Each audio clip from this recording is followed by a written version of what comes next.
So I'm talking about the applications of motivated reasoning in the 2020 election as kind of the concept I wanted to go over. Sorry, I'm just setting my timer right on.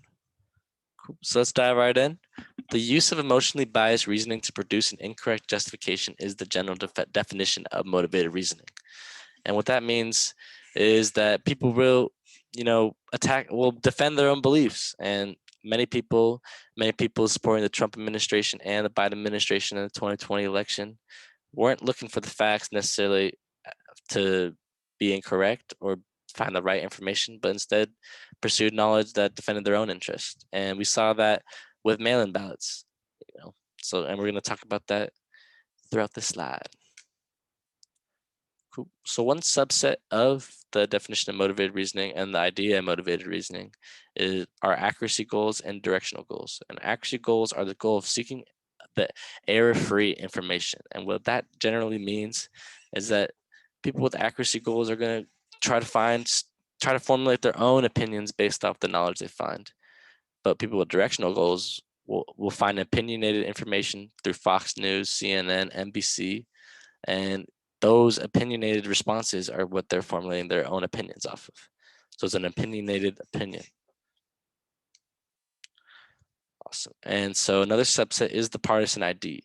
And scholars agree that the partisan identity is the key ingredient towards the interpretation and general understanding of a topic. So when someone is, motivated through this, through motivated reasoning, I can't remember the term.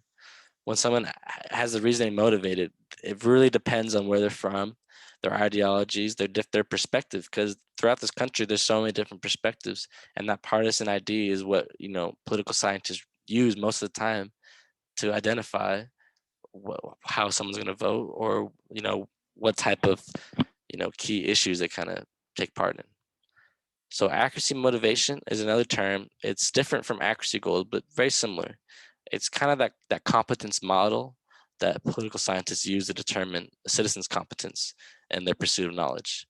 Like we said, like the accuracy goals and the directional goals, someone with accuracy goals, someone pursuing knowledge that is correct, would have a high citizens competence rating in that model, but someone with directional goals would have a lower one.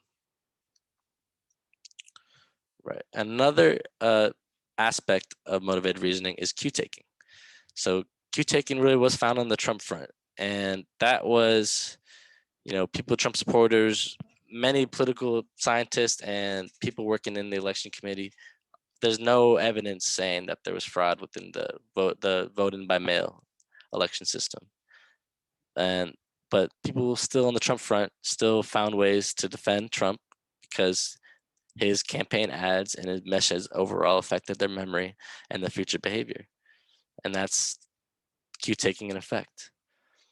That being said, the power of public opinion really took precedence during this election. So with the popularity of mail-in ballots, Trump supporters weren't able to kind of voice their opinion. And that is also ultimately becomes because of the pandemic.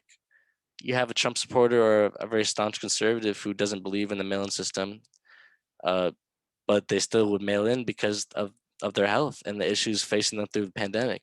So with all that in mind, the general popularity of it really shunned people away, even though they really wanted to talk crap, to to talk to people in a negative light that voted in by mail. They still had to do it because they didn't want to put their lives in risk.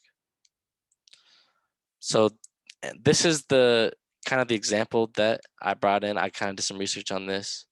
In October 2020, a study was conducted by the Department of Political Science at the University of Florida. This was through two groups of unaffiliated voters who held differing opinions on the concept of the mail-in ballot. So like I said in the previous slide, loyalty to Trump was not enough. I mean, you had the cue-taking concerns of people being so tied through loyalty ties to Trump, but really help did play a factor, especially for older voters. Older voters still voted by mail due to the health concerns. But even with that being said, supporters of the system, Democrats alike, still had flaws in the system, still took note of those flaws, but overall, was a popular image, and motivated reasoning helped get mail-in ballots across the board throughout the country. And then, awesome.